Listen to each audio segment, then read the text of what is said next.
بسم اللہ الرحمن الرحیم۔ اللہم صلی علی محمد وعلی آل محمد کما صلیت علی ابراہیم وعلی آل ابراہیم انک حمید مجید۔ اللہم بارک علی محمد وعلی آل محمد کما بارکت علی ابراہیم وعلی آل ابراہیم انک حمید مجید۔ رب اشرح لی صدری ویسر لی امری واحلل عقدۃ من لسانی یفقہوا قولی۔ رب یسر ولا تعسر وتمم بالخیر۔ رب زدنی علما۔ نحمدہ ونصلی علی رسولہ الکریم، اما بعد۔ اعوذ باللہ من الشیطان الرجیم، بسم اللہ الرحمن الرحیم۔ قرآن مقدس کی ایک سورت، سورہ ذاریات، 26واں پارہ کا آخر اور 27ویں تک بھی یہ سورت جاتی ہے۔ مکی سورت، واقعات سے بھرپور سورت۔ ہم سب جانتے ہیں مکی صورتیں زیادہ تر واقعات اللہ رب العزت کی برتری، دوسری اقوام کے انجام اور اللہ کے رسول صلی اللہ علیہ وآلہ وسلم کو بہت دلاسے اور تسلی والی آیات زیادہ تر۔ اسی طرح کی ایک سورت ذاریات۔ آغاز ہوتا ہے وَالذَّارِيَاتِ ذَرْوًا۔ ذاریات مانے ہوائیں۔ اللہ نے قسم کھائی ہے ہواؤں کی۔ مقصد یہ بتانا نہیں ہے، یہاں صرف آغاز بتایا ہے۔ موضوع آج کا اور مقصد اللہ کی بندگی ہے۔ اسی بات کو بہت دھیان سے سمجھنا ہے کہ ہم اللہ کے عبد ہیں، بندے ہیں۔ کس طرح ہم پر بندگی واجب ہے۔ اسی سورہ ذاریات کی ایک آیت، بہت چھوٹی سی آیت، وَمَا خَلَقْتُ الْجِنَّ وَالْإِنسَ إِلَّا لِيَعْبُدُونِ۔ بہت عام فہم سی آیت، سب جانتے ہیں، مطلب بھی بہت آسان ہے، سب جانتے ہیں۔ اللہ رب العزت کا ارشاد ہے، میں نے انسانوں اور جنوں کو تخلیق کیا، بنایا صرف اپنی عبادت کے لیے۔ مقصد کائنات ہم بہت پہلے سے جانتے ہیں۔ اللہ رب العزت کو اپنی قدرت، اپنی طاقت، اپنی بڑائی، اپنی عزت، اپنا جاہ و جلال، اپنا مرتبہ اور اپنے رسول صلی اللہ علیہ وآلہ وسلم کی عظمت، ان کا مقام دکھانا ہے۔ اکیلا ایک مقصد ہے اس کائنات کی تخلیق کا، اسی کا ایک جز ہے اللہ کی بندگی۔ اس لفظ کو ہم بہت دھیان سے اور اس کانسیپٹ کو بہت دھیان سے سمجھ لیں۔ آسان سا لفظ ہے، بہت عام فہم لفظ ہے، عبد۔ بہت جگہ استعمال ہوتا ہے، بہت جگہ قرآن مقدس میں استعمال ہوا ہے۔ ہم کلمے میں بھی یہی پڑھتے ہیں، عبدہ و رسولہ، اشہد ان لا الہ الا اللہ و اشہد ان محمدًا عبدہ و رسولہ۔ اللہ کے نبی، رسول اور اللہ کے بندے۔ ایاک نعبد،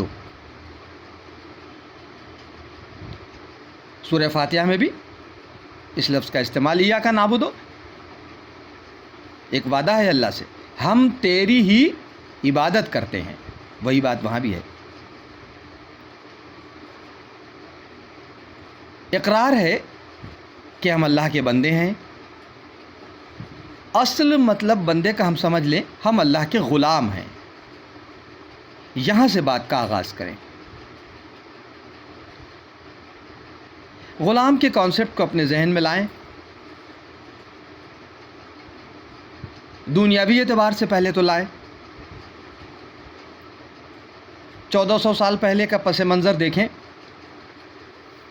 قرآن کی تعلیمات کے ذریعے، احادیث کے ذریعے ہم سب جانتے ہیں۔ ایک بہت بڑا نام ہے صحابی کا، بہت بڑا نام ہے، بہت بڑا نام ہے، سب جانتے ہیں، حضرت بلال رضی اللہ تعالیٰ عنہ، مؤذن رسول صلی اللہ علیہ وآلہ وسلم، انہی کے بارے میں بچپن سے سنتے چلے آئے ہیں، سب جانتے ہیں کہ ان پر کتنے ظلم ہوئے، کیوں ہوئے؟ وہ غلام تھے، اللہ کے نہیں، وہ بعد میں ہوئے۔ غلام لفظ کا کانسیپٹ سمجھانا مقصد ہے یہاں صرف، وہ غلام تھے، ان کا جو دنیاوی مالک تھا اس کی بات نہیں مانی انہوں نے، کلمہ پڑھ لیا، بس مظالم بڑھتے گئے۔ اب دنیاوی مالک کے اعتبار سے کلمہ کیسے پڑھ لیا؟ غلام کو تو کوئی حق ہی نہیں ہے، پڑھ لیا تو سزا بھگتی حضرت بلال نے، لیکن ان کو جو اجر ملا، جو انہیں چاہیے تھا، وہ تو ان کا درجہ ان کو مل گیا۔ مقصد یہ بتانا ہے صرف کہ غلام کو کوئی اختیار نہیں ہوتا دنیاوی اعتبار سے، تبھی اس رسم کو ختم کیا گیا، کیونکہ انسان نے اس کو اپنے لیے بنا لیا، اپنا غلام۔ بندہ بندے کا غلام نہیں ہے، بندہ اللہ کا غلام ہے۔ اس کانسیپٹ کو الٹ کر 1400 سال پہلے اور اس سے بھی پہلے بندے نے بندے کو غلام بنا لیا، وہیں سے معاشرہ بگڑا۔ جس طرح بندے نے بندے کو غلام بنایا، اللہ رب العزت اپنے لیے بندے کو ایسا چاہتا ہے۔ اصل میں یہ ہے بندگی، باقی تو سب عبادتیں ہیں، فرائض ہیں، نماز ہے، روزہ ہے، حج ہے، زکوٰۃ ہے، دیگر اور بہت ساری عبادتیں ہیں، نوافل ہیں، کچھ بھی کر لیں، یہ ساری عبادتیں ہیں جو فرائض میں شامل ہیں، یہ بھی بندگی کا ایک جز ہیں۔ یہ بندگی اکیلی نہیں ہے، بندگی کا مقصد کچھ اور ہے۔ یہ جو اللہ رب العزت کا مقصد ہے، وَمَا خَلَقْتُ الْجِنَّ وَالْإِنسَ إِلَّا لِيَعْبُدُونَ، یا إِيَّاكَ نَعْبُدُ، یا لَا أَعْبُدُ مَا تَعْبُدُونَ، کہیں سے بھی اٹھا لیں، کہیں سے بھی اس لفظ عبد کو لے لیں، اس کا مقصد کو سمجھنا ہے صرف۔ اللہ رب العزت یہ چاہتا ہے، ایک پہلے مثال سمجھ لیں پھر اس بات کو آگے بڑھاتے ہیں۔ اللہ کیا چاہتا ہے؟ اللہ اپنے بندے کو اپنے لیے ایسا چاہتا ہے جیسے غسال کے ہاتھ میں مردہ۔ وہ لوگ بہت آسانی سے اس کو سمجھ لیں گے جو اپنے گھروں کی میتوں کو نہلاتے ہیں۔ غسال، غسل، لفظ غسل دینے والا، غسال کے ہاتھ میں مردے کو جن لوگوں نے نہلاتے دیکھا ہے، عورتوں نے بھی اور مردوں نے بھی، عورتیں عورتوں کو نہلاتی ہیں، مرد مرد کو، وہ سب جانتے ہیں کہ پٹرے پہ ایک مردے کی کیا حیثیت ہے۔ جہاں دل چاہے غسال ہاتھ لگا دے، جہاں دل چاہے ہاتھ اٹھا کے رکھ دے، جہاں دل چاہے پیر رکھ دے، جہاں دل چاہے پانی ڈال دے، جہاں دل چاہے ٹھنڈا ڈال دے، جہاں دل چاہے گرم ڈال دے، جہاں چاہے کپڑا ہٹا لے، جہاں چاہے ڈھانک دے، آنکھوں میں پانی ڈال دے، کان میں ڈال دے، جو دل چاہے کر دے، مردہ کچھ کر نہیں سکتا۔ اللہ رب العزت اپنے بندے کو اپنے لیے ایسا چاہتا ہے۔ یہ تھی ایک مثال۔ ہر بندے کو اللہ اپنے لیے صرف ایسا چاہتا ہے کہ میرے ہر حکم پر تم لبیک کہو، نہ صرف یہ کہ تم لبیک کہو بلکہ میرے دیے ہوئے ہر رزلٹ کو تم ایکسیپٹ کرو۔ اور اس کا ہم نے پیچھے اقرار بھی کیا ہے، جب ہم ایمان کی فصل کو دیکھ رہے تھے تو ہم نے اس بات کا اقرار کیا ہے، آمنت باللہ وملائکتہ وکتبہ ورسلہ والیوم الآخر والقدر خیرہ وشرہ، اس لفظ کا ہم نے اقرار کیا ہے۔ خیر اور شر دونوں اللہ کی طرف سے ہے، شکایت نہیں پسند، اللہ شکایت نہیں پسند ہے۔ بیمار ہم ہیں تو شکایت نہیں پسند، کام بند ہے تو شکایت اللہ کو نہیں پسند، امتحان میں فیل ہو گئے تو بھی شکایت نہیں پسند،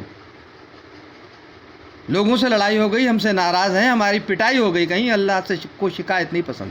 اپنا محاسبہ کرو، ایسا کیوں ہوا؟ کہاں اللہ کا دامن چھوٹا؟ کہاں بندگی کا دامن چھوٹا تمہارے ہاتھ سے؟ انسانی فطرت ہماری، ہم سب کی فطرت کیا ہے؟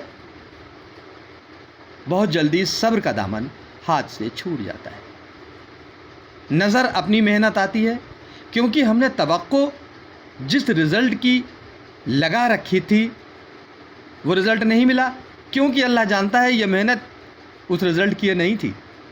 جتنی تم نے محنت کی ہم نے تمہیں رزلٹ دے دیا, اس پہ صبر کرو. یہاں تمہاری بندگی ظاہر ہوئی. تم نے بہت اچھا پڑھا, تم نے پیکیج اندازہ لگایا تھا ₹1,00,000 مہینہ کی سروس مل جائے گی, نہیں ملی. اب گھر پہ بیٹھے ہیں, بات چیت ہو رہی ہے, کیا یار 4 سال گئے, کیا پڑھا, اتنے پیسے لگ گئے. نو, یہ بندگی کا دامن ہاتھ سے چھوٹ گیا. اوکے, اللہ نے جو دیا ہم اس پہ راضی, اللہ کی رضا پر ہم راضی. اصل میں بندگی صرف اتنی ہے کہ اللہ کی رضا پر ہم راضی. ہماری کوئی مجال نہیں ہے کہ اللہ کے دیے ہوئے کسی بھی رزلٹ یا اجر یا پھل کو ہم کسی بھی تنقیدی کرٹیسائز کی نظر سے دیکھیں یا اس کے بارے میں بات بھی کریں. اتنی بھی اللہ کی طرف سے اجازت نہیں ہے. یہ ہے اصل میں بندگی. اسی کانسیپٹ پر چلتے ہوئے اللہ کے یہاں جن لوگوں کا شمار مقربین میں ہے, جو جنت کے بہت اعلیٰ درجوں پر فائز ہیں, وہ یہ لوگ ہیں. ہم اپنے اطراف میں غور کریں تو یہ, حالانکہ اس کی تقریر بہت آسان ہے, عمل بہت مشکل ہے, بہت مشکل عمل ہے, لیکن پھر بھی جو لوگ عمل کرتے ہیں وہ بھی انسان ہیں. ہم اپنے اطراف میں اللہ والوں کو دیکھتے ہیں, خوش ہیں, کوئی بات نہیں, قلیل تنخواہ ہے, اخراجات گھر کے زیادہ ہیں, جو بھی پوچھو الحمدللہ اللہ کا کرم ہے, بالکل ٹھیک چل رہا ہے, ذرا سی بھی شکایت نہیں, ذرا سی بھی شکایت نہیں. اصل میں بندگی یہ ہے. اصل میں ایاک نعبدو کا کانسیپٹ یہ ہے. اصل میں وما خلقت الجن والانس الا لیعبدون کا مقصد صرف یہی ہے کہ ہم اللہ کی بندگی کو بجا لائیں. ہر لمحہ, ہر وقت, اپنے کاروبار میں ہیں, اپنے آفس میں ہیں, اپنی یونیورسٹی میں ہیں, اپنے گھر میں ہیں, اپنے عزیز و اقارب کے پاس ہیں, کسی محفل میں ہیں, وہاں بھی ہمارے قول سے, فعل سے, کردار سے, بات چیت سے سب سے اللہ کی بندگی ظاہر ہونا چاہیے. اخلاق سے پیش آ رہے ہیں, یہ بھی ہم اللہ کی عبادت کر رہے ہیں. سچائی سے اپنا کاروبار کر رہے ہیں, یہ بھی اللہ کی عبادت کر رہے ہیں. ایمانداری سے پڑھ رہے ہیں, یہ بھی اللہ کی عبادت کر رہے ہیں. جھوٹ نہیں بول رہے ہیں, یہ بھی اللہ کی عبادت کر رہے ہیں. اپنے بڑوں کی عظمت کر رہے ہیں, یہ بھی اللہ کی عبادت کر رہے ہیں. اپنے رسول صلی اللہ علیہ وآلہ وسلم سے جانثاری والی محبت کر رہے ہیں, یہ بھی ہم اللہ کی عبادت کر رہے ہیں. بلکہ یہاں تک ہے کہ اگر ہم والدین پر اور خاص کر باپ پر ایک محبت کی نظر ڈال رہے ہیں, یہ بھی ہم اللہ کی عبادت کر رہے ہیں. یہ ہے اصل میں بندگی. اللہ رب العزت سے دعا ہے اللہ تعالی ہم سب کو, ہم سننے والوں کو, ہم بتانے والوں کو, اور ہم جہاں بھی بتائیں ان سب لوگوں کو اللہ اپنے انہی بندوں میں شمار کر لے جو بندگی کا حق ادا کر کے اللہ رب العزت کی بارگاہ میں اس کے انعامات کے مستحق ہیں. وما علینا الا البلاغ. السلام علیکم.